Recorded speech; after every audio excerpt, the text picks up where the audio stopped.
Diga conmigo, el espíritu bastardo. Más fuerte y como que tiene ganas de estar aquí. El espíritu bastardo. Deuteronomio 23:2. Vamos a leer la primera vez donde el Señor habla acerca de bastardo. Deuteronomio 23:2 dice: no entrará bastardo en la congregación de Jehová, ni hasta la 10ª generación no entrarán en la congregación de Jehová. Para entender este pasaje bíblico, vamos a ver el contexto, vamos a contextualizar un poquito. Vamos a ir a Números 25:1. ¿Por qué el Señor dice que no entrará un bastardo en la congregación? ¿Cuál es el motivo? ¿Cuál es la razón? Números 25:1. Mira lo que sucedió. Moraba Israel en Sittim y el pueblo empezó a... ¿Qué empezó a hacer el pueblo? Empezó a fornicar con las hijas de Moab, las cuales invitaban al pueblo a los sacrificios de sus dioses, y el pueblo comió. ¿Y qué hizo el pueblo de Israel más? Se inclinó a sus dioses. Así acudió el pueblo a Baal Peor, y el furor de Jehová se encendió contra Israel. Escuche la historia. Balac, el rey de Moab, al verse amenazado por el pueblo de Israel, contrata a un profeta llamado Balaam para maldecir al pueblo de Dios y de esa manera poder derrotarlos. Sin embargo, cada vez que Balaam abría la boca para maldecir, el Espíritu de Dios venía sobre él, y en lugar de pronunciar maldiciones en contra del pueblo de Dios, ¿qué pronunciaba? Bendiciones. Esto sucedió una y otra vez, Pero aunque Balaam no pudo maldecir a Israel, le revela un secreto al rey Balac, al rey de Moab: la debilidad de los hombres israelitas, las mujeres. Los aconsejó atentar a los israelitas a fornicar y a adulterar con las mujeres moabitas. Después que los hombres fornicaron y adulteraron con las mujeres moabitas, estas mujeres llevaron a los hombres de Israel a la idolatría. De esa fornicación y de ese adulterio les nacieron hijos, de los cuales la palabra se refiere como bastardos. A raíz de este pecado, Dios establece el mandamiento acerca de los bastardos: no entrará bastardo, ningún hijo nacido de esa relación ilícita podrá entrar en la generación de Jehová para siempre. Diga conmigo, el espíritu bastardo. Quiero compartir con ustedes un estudio que se hizo en Ohio, Estados Unidos, un estudio genético por H.H. Carter. Dice de la siguiente manera: la ciudad de Ohio se vio enfrentada a una ola de violencia, delincuencia, problemas mentales, suicidio, corrupción, etc. Esto lo llevó a realizar estudios a ciertos individuos en su genética. Llegaron al iniciador de ese mal, la familia Caliquiat. Este personaje fue un hombre ejemplar en su primer momento, Martín Caliquiat, un hombre íntegro en todas las áreas de su vida, un hombre de descendencia inglesa. Se dice que de él vinieron 496 descendientes, los cuales se casaron, tuvieron buenas familias, alcanzaron títulos universitarios. Algunos fueron médicos, gobernadores de estados de Ohio, abogados, educadores, administradores y dueños de empresas prósperas, dueños de muchas propiedades. Estos personajes se destacaron por ser gente culta y profesional. Ahora escucha bien lo que le sucedió a Martín Caliquiat. En el año 1865, cuando finaliza la guerra de América, en América, para celebrar el triunfo, él junto a otros amigos decidieron ir a un bar y tomarse unos tragos. Embriagado, seduce a la mesera del bar, tienen relaciones sexuales, de la cual nace un hijo. Martín Caliquiat continúa con su relación extramarital y nace otro hijo más y otra hija más. Del primer hijo, que también se llamaba Martín, vinieron 480 descendientes. Dice el estudio que solo 46 de ellos fueron gente normal. 36 nacieron ilegítimamente. 33 fueron alcohólicos. 3 tenían epilepsia. 3 asesinados. 2 murieron en su infancia. 8 tenían enfermedades incurables, etc.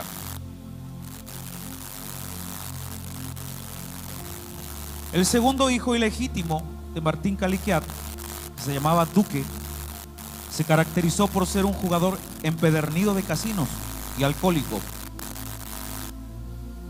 De él vinieron 1200 descendientes. 280 vivieron en las condiciones más pobres en Ohio. 140 tenían récord criminal.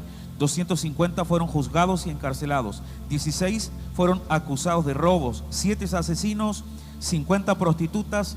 400 varones se enfermaron de sífilis. 300 de sus hijos murieron antes de cumplir los 5 años. 50 de ellos nacieron ilegítimamente. La hija, Naomi, se casó con su primo. Tuvieron 4 hijos. El primer hijo fue a la cárcel por cometer asesinato a los 30 años de edad. El segundo también fue a la cárcel por asesinato a la edad de 40 años. El tercer hijo a los 23 años se enfermó y murió. El cuarto fue a la cárcel también acusado de alcoholismo y robo. En la primera generación de Naomi se casaron entre primos. En la segunda generación hubo muchos hijos ilegítimos y todos enfermos con el mismo mal. En 10 generaciones de Naomi, el 80% de las mujeres fueron prostitutas y todas enfermas de sífilis.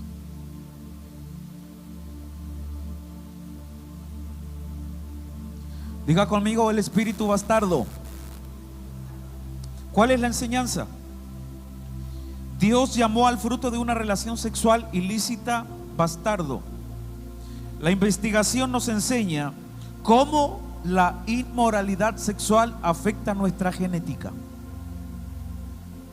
La inmoralidad sexual fuera del matrimonio da a luz hijos bastardos con una genética alterada. Dios dijo: ningún bastardo entrará en la asamblea para siempre. Significa que el espíritu bastardo afecta negativamente mi relación con Dios. El espíritu bastardo afecta negativamente mi relación con Dios y mi relación con la iglesia en la congregación. Dios dijo en Éxodo 20 que la maldición afecta a 4 generaciones. ¿Se acuerda de ese versículo? Dice que visito la iniquidad sobre los padres, sobre los hijos, hasta la 3ª y 4ª generación. Pues Dios dice que el espíritu bastardo no afecta a 4 generaciones, sino que afecta 10 generaciones. ¿Qué más nos enseña lo que acabamos de estudiar? Que cuando Satanás quiere afectar la genética o las generaciones de un hombre y de una mujer, utiliza las relaciones sexuales ilícitas. Número 1. ¿Qué significa bastardo en hebreo?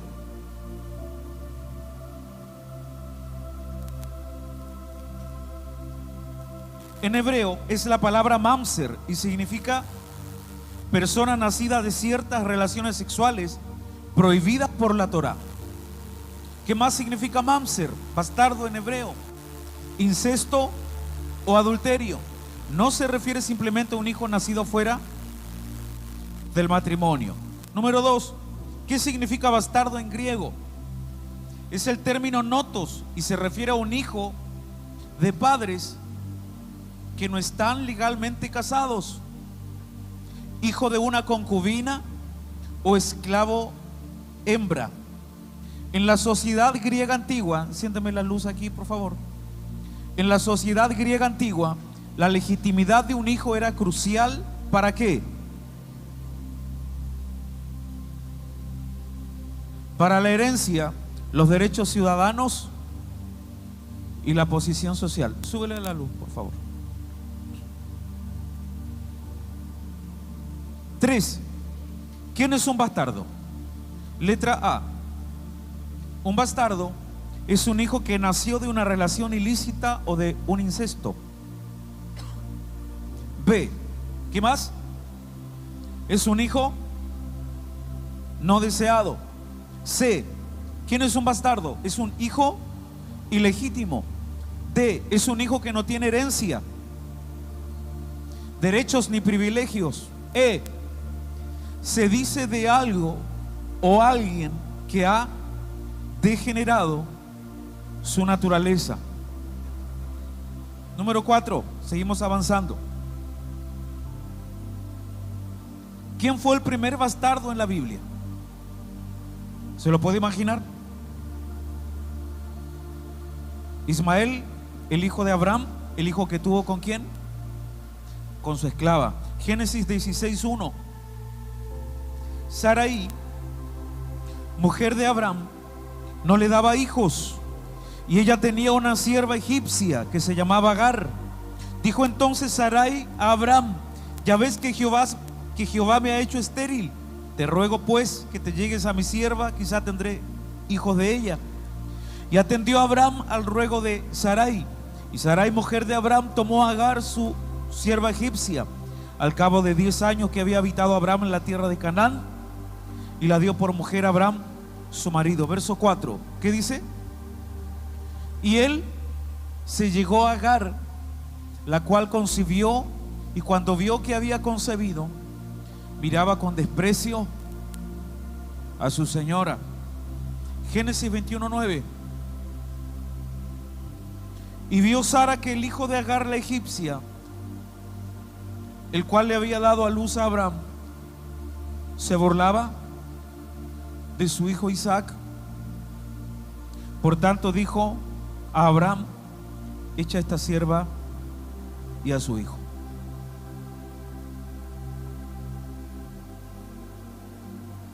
Yo creo que usted conoce la historia, pero vamos a repasar un poco.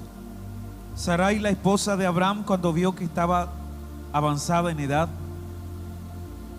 y era imposible darle hijos a su esposo, lo convenció que se acostara con la esclava.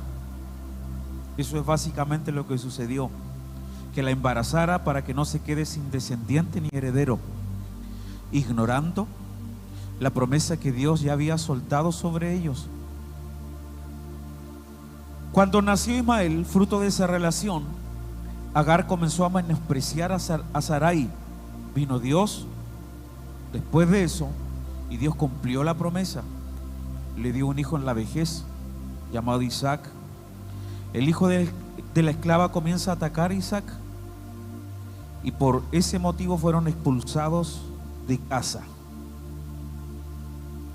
Ahora en el Nuevo Testamento, en Gálatas 4, el apóstol Pablo hace alusión a este evento y nos enseña lo siguiente. Número 5, el espíritu bastardo y su implicancia en la iglesia. Mira lo que dice el apóstol Pablo, hablando acerca de Abraham, Sara, la esclava Agar e Ismael. Gálatas 4:1. Mira cómo lo explica el apóstol Pablo con revelación. Pero también digo, entre tanto que el heredero es niño, en nada difiere del esclavo, aunque es señor de todo, sino que está bajo tutores y curadores hasta el tiempo señalado por el Padre. Todos juntos. Así también nosotros, cuando éramos niños, estábamos en esclavitud bajo los rudimentos del mundo. Pero cuando vino el cumplimiento del tiempo, ¿qué sucedió? Dios envió a su hijo nacido de mujer y nacido bajo la ley, para que redimiese a los que estaban bajo la ley, a fin de que recibiésemos, más fuerte, la adopción de ¿qué? De hijos. Todos juntos. Y por cuanto sois hijos, Dios envió a vuestros corazones el Espíritu de su Hijo, el cual clama: Abba, Padre. Así que ya no eres esclavo, sino hijo. Y si hijo, también heredero de Dios por medio de Cristo. Denle un aplauso a Jesús fuerte.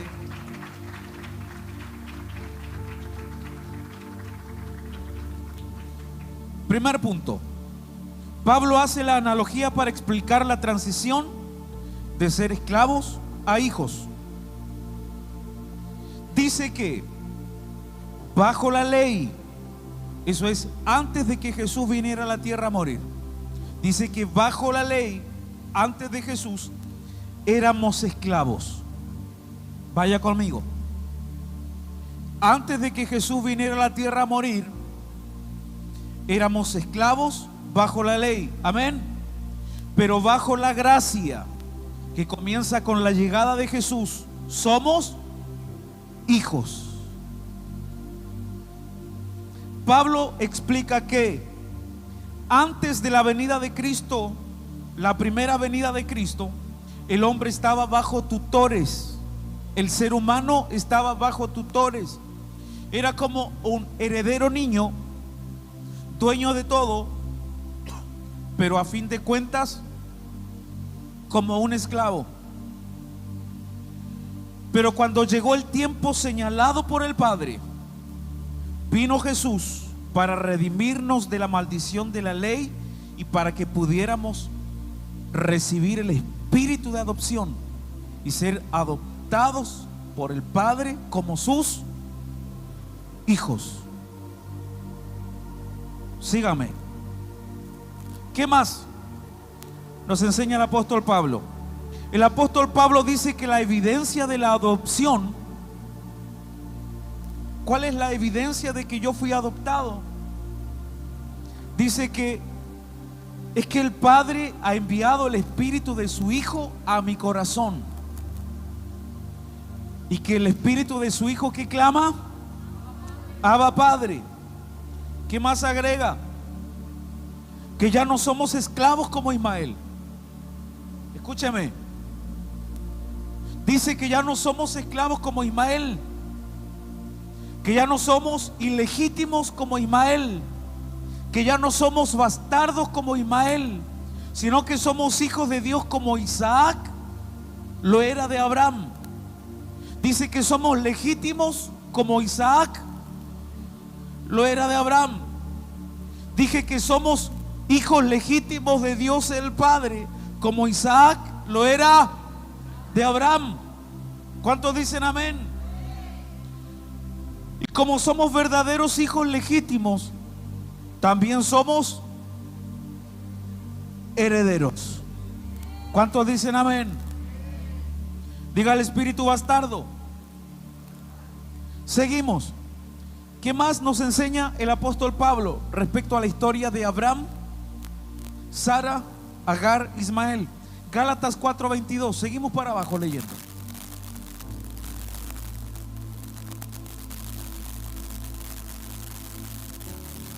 Leamos todos juntos.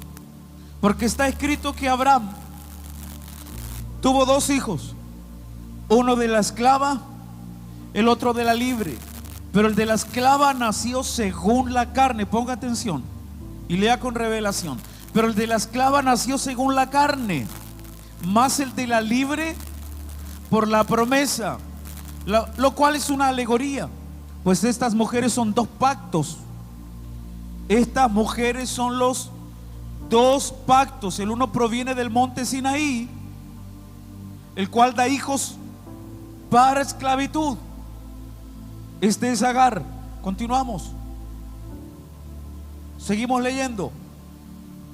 Porque Agar es el monte Sinaí en Arabia y corresponde a la Jerusalén actual, pues esta, junto con sus hijos, está en esclavitud.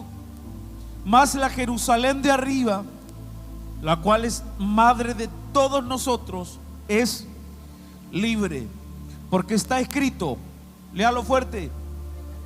Regocíjate, oh estéril, tú que no das a luz, prorrumpe en júbilo y clama, tú que no tienes dolores de parto, porque más son los hijos de la desolada que de la que tiene marido. Seguimos. Así que, hermanos, nosotros como Isaac, vamos, leamos todos, no se canse de leer. Nosotros como Isaac somos hijos de la promesa. Pero como entonces el que había nacido según la carne perseguía al que había nacido según el Espíritu, así también ahora. Mas, ¿qué dice la Escritura?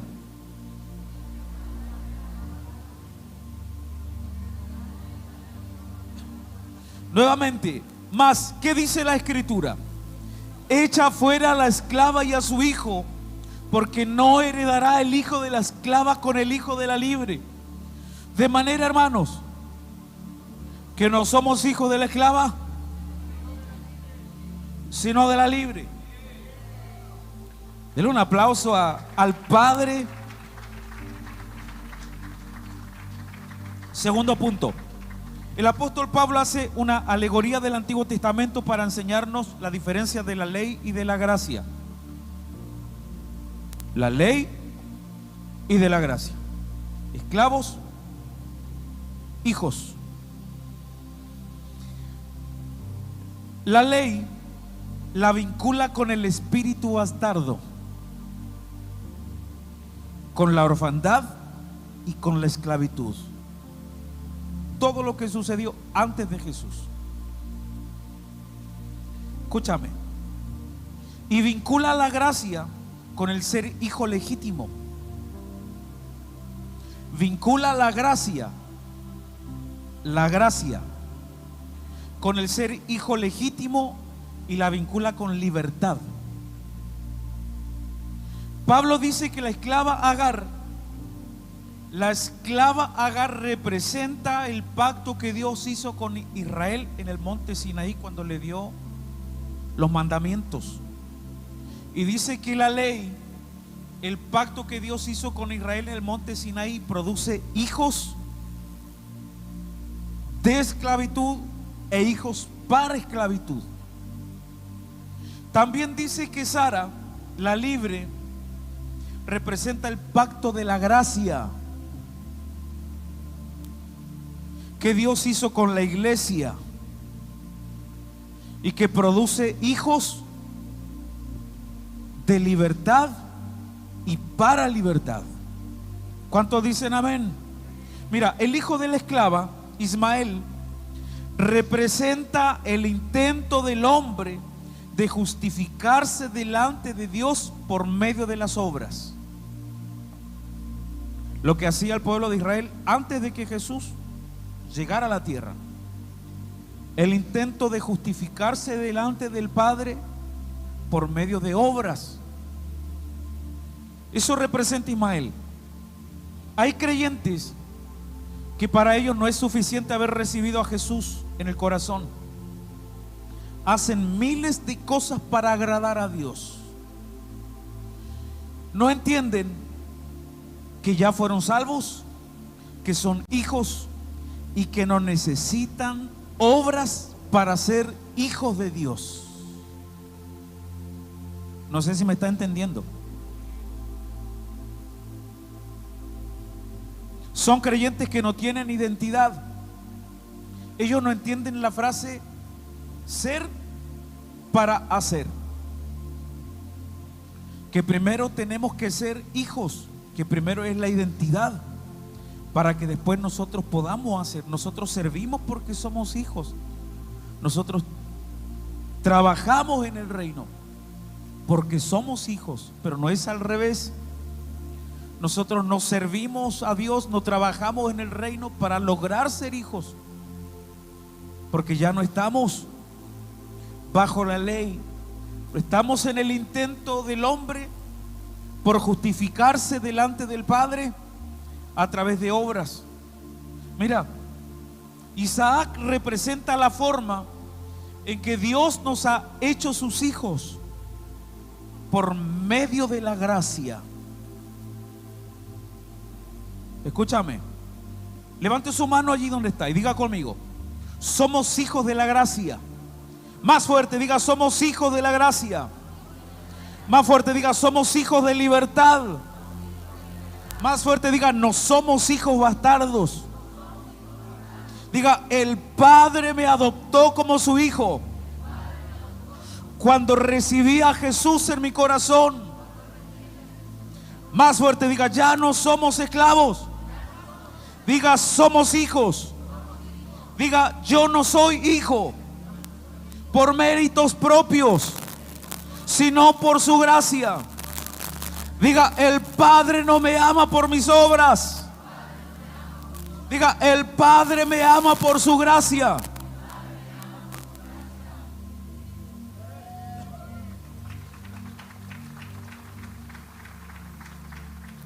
Levante su mano, diga: yo no tengo que ganarme su amor. Diga: yo no tengo que merecer su amor. Más fuerte, diga: su amor es un regalo. Diga: su paternidad es un regalo. Diga: su paternidad es por gracia. Diga conmigo: primero soy hijo de Dios y después trabajo en el reino. Diga: primero soy hijo de Dios y después sirvo en el reino. ¿Qué más nos enseña el apóstol Pablo por medio de esta alegoría? Somos hijos de la promesa. ¿Y cuál es la promesa que el Padre le dio a Abraham? Fue ser bendición en toda su expresión. Ser bendición. Los hijos tenemos las promesas. Las promesas del Padre que están escritas en su palabra. ¿Para quiénes son? Diga: son para mí. Diga: porque yo soy su hijo. ¿Cuántos dicen amén? Denle un aplauso a papá fuerte.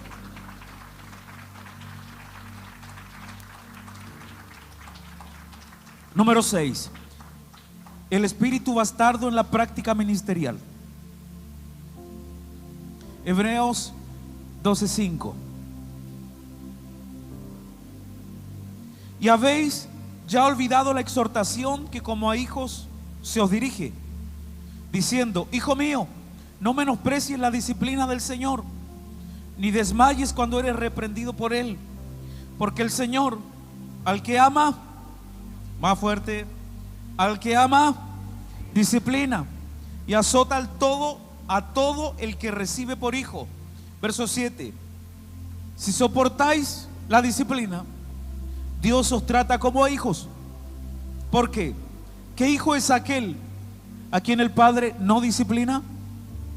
Pero si se os deja sin disciplina, de la cual todos han sido participantes, leamos todos juntos, entonces sois bastardos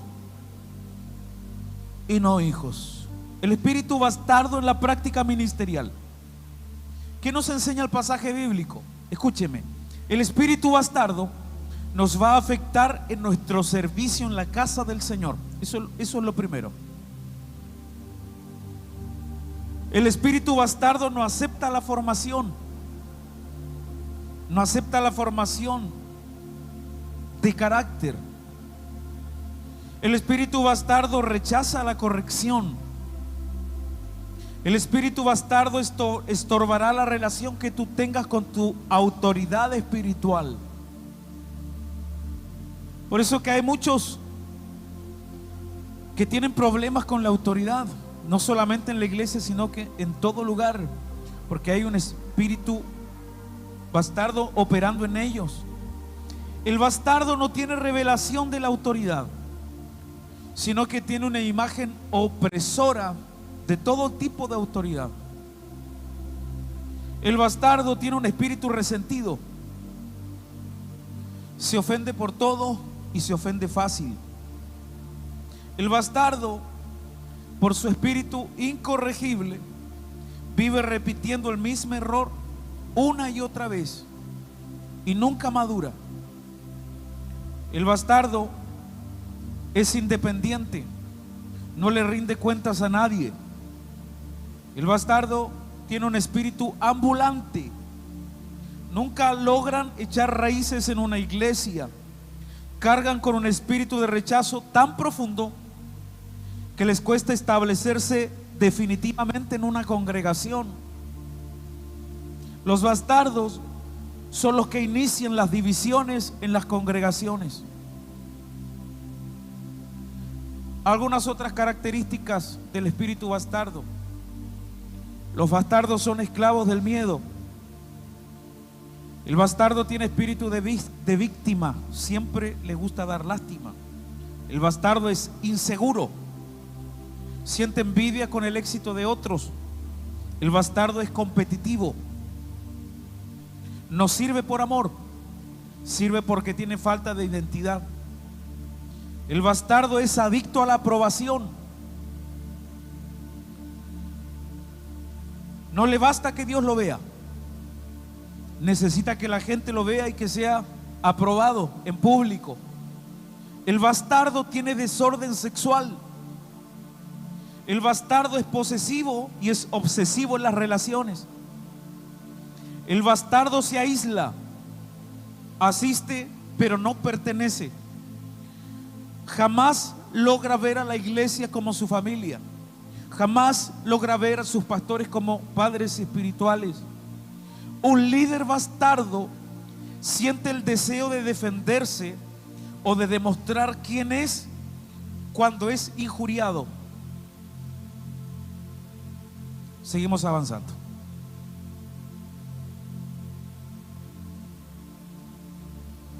Siete, la revelación de ser hijos. Si nosotros queremos aprender a ser hijos, tenemos que observar al hijo por excelencia. ¿Y quién es el hijo por excelencia? Jesús. Jesús tiene muchos nombres en la escritura. Se le llama el Señor, el Salvador, el Libertador, el Sanador, el Príncipe de Paz, el Consejero, el Admirable. Pero su principal nombre que ha tenido por toda la eternidad es Hijo de Dios. Es Hijo de Dios. ¿Cuáles son las marcas de un hijo? Letra A: los hijos dependen de su Padre Celestial. Mira lo que dice Juan 5:19. Respondió entonces Jesús y les dijo: de cierto os digo, no puede el Hijo hacer nada por sí mismo, sino lo que ve hacer al Padre, porque todo lo que el Padre hace también lo hace el Hijo igualmente. ¿Qué significa depender del Padre? Escúcheme bien. ¿Qué significa que el Hijo depende de su Padre? ¿Qué significa que una de las primeras características de un hijo es la dependencia? Confianza plenamente en la provisión del Padre. ¿Por qué los hijos en casa no se preocupan de la comida? No se preocupan de la ropa, no se preocupan de las cuentas, porque los hijos tienen una confianza total y absoluta en la provisión de su Padre, porque los hijos dependen de su Padre. ¿Qué más significa depender? Depender significa una relación íntima, implica una relación íntima con el Padre. Abba Padre denota una relación íntima con papá. ¿Saben por qué los hijos tienen una relación con su padre? Porque ellos saben que de esa relación depende su vida. De esa relación íntima, de esa relación personal, depende su vida. ¿Qué más significa depender? Depender implica dejarse guiar por el Espíritu Santo. No hacer nada sin la dirección del Espíritu. Depender implica no tomar ninguna decisión en nuestra vida, en ninguna área, sin haber recibido antes la guía y la dirección del Espíritu. B, la prioridad de un hijo es la relación con su padre. La segunda marca de un hijo. ¿Cómo ser hijo? La prioridad de un hijo es la relación con su padre. Lucas 6:12. En aquellos días, él, refiriéndose a Jesús, fue al monte a orar y pasó la noche orando a Dios.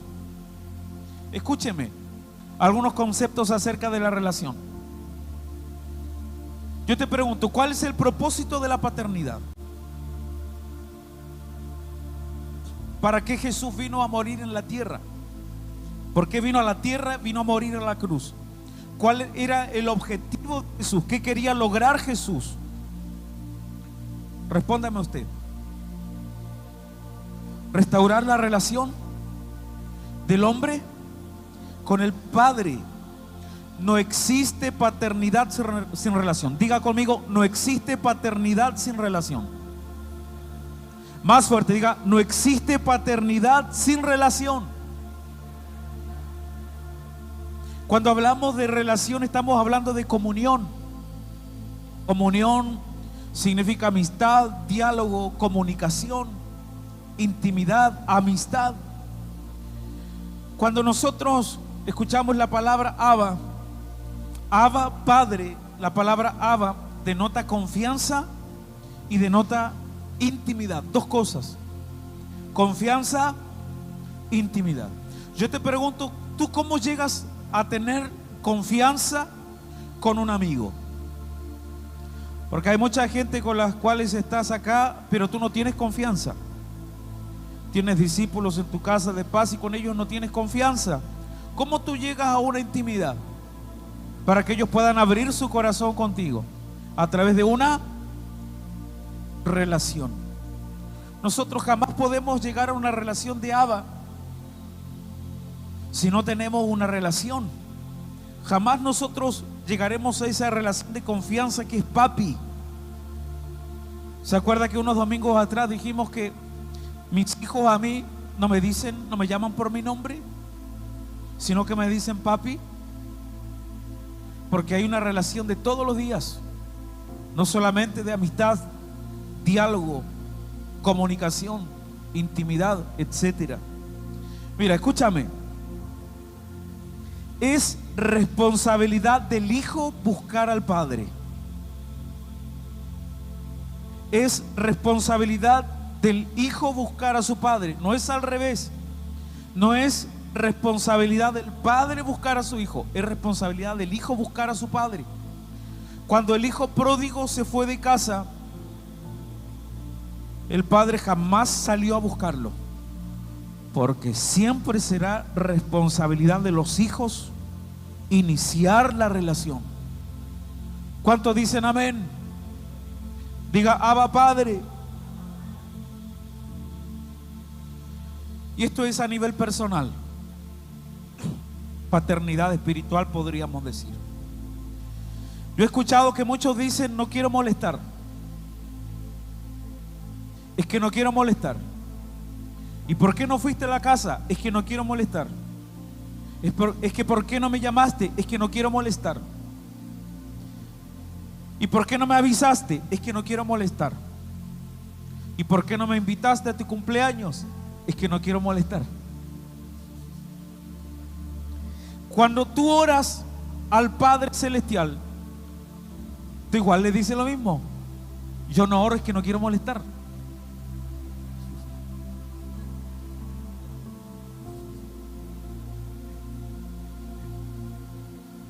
Yo no me levanto a orar porque yo no lo quiero molestar, debe estar ocupado.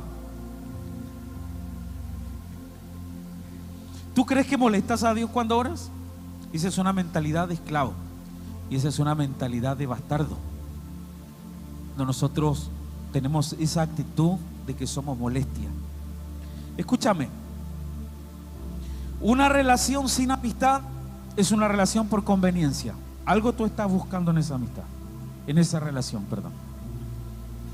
Una relación sin intimidad también es por conveniencia. En algo te beneficia esa relación.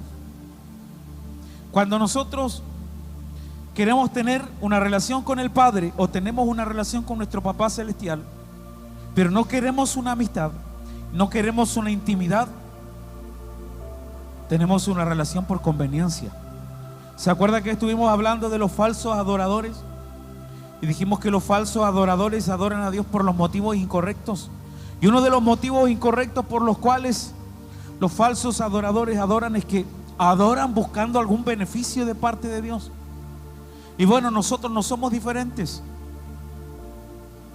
Cuando nosotros no tenemos una amistad y nosotros no tenemos una intimidad con nuestro Padre Celestial. ¿Cuántos dicen amén?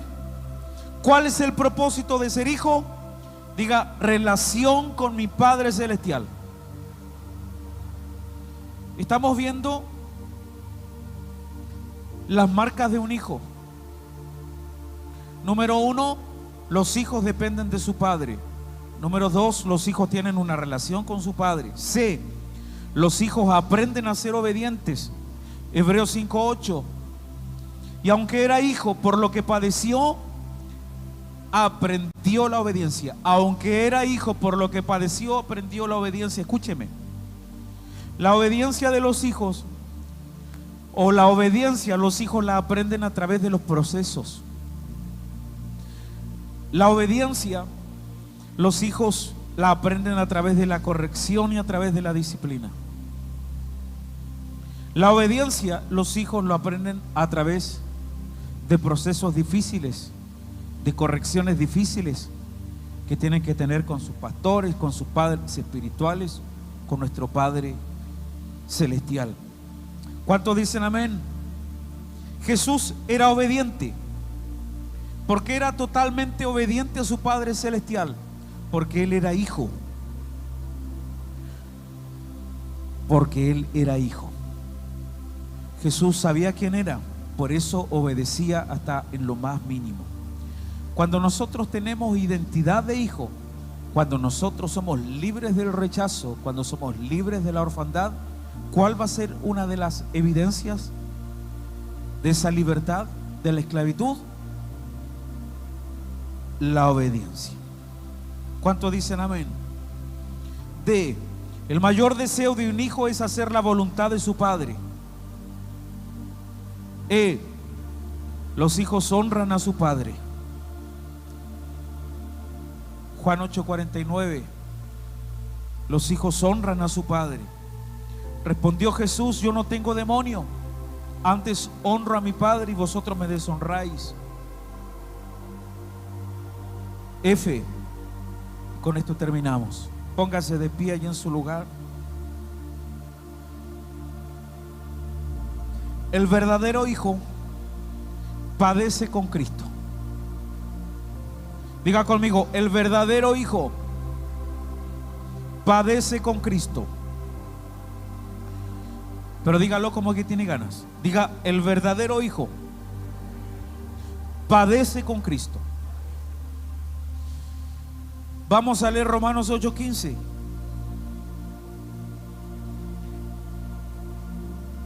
Al 17. Pues no habéis recibido el espíritu de esclavitud para estar otra vez en temor, sino que habéis recibido el espíritu de adopción fuerte, por el cual clamamos, Abba Padre. El Espíritu mismo da testimonio a nuestro espíritu de que somos hijos de Dios, y si hijos, también herederos, herederos de Dios y coherederos con Cristo, si es que padecemos juntamente con Él. Nuevamente, si es que padecemos juntamente con Él, para que juntamente con Él seamos glorificados. ¿Qué significa participar de sus padecimientos? ¿Qué significa participar de sus padecimientos? Escúcheme, tenga en mente la pasión de Cristo, todo lo que Jesús tuvo que sufrir en su cuerpo. Bueno, no hay muy buenas noticias. Nosotros somos el cuerpo de Cristo y el cuerpo sigue sufriendo. El cuerpo de Jesús sigue sufriendo padecimientos. ¿Lo está entendiendo? El cuerpo de Cristo sigue padeciendo dolor. Los hijos son los que sufren por causa del Evangelio, a través de pruebas, procesos, dificultades que vienen, no por consecuencia del pecado. Dificultades y procesos no que vienen porque me porté mal, sino por ser fieles a Dios, por ser fiel en la obra, por servir en la obra del Señor. El cuerpo de Cristo vuelve a padecer cuando un líder llora por un discípulo que se fue de la iglesia. Cuando un pastor sufre una crisis de pánico a causa de la preocupación por sus ovejas, el cuerpo de Jesús sigue padeciendo. El cuerpo de Cristo sigue padeciendo cuando un hijo comprometido con el reino tiene una enfermedad en su cuerpo a causa del trabajo y a causa del desgaste que produce el servir en la obra. El cuerpo de Jesús sigue padeciendo cuando un pastor llora por una división en la iglesia. ¿Qué nos enseña el pasaje bíblico? Que existe una relación entre la paternidad y el compromiso con la visión de Dios. ¿Cuál es la visión de Dios? El ganar almas y el hacer discípulos.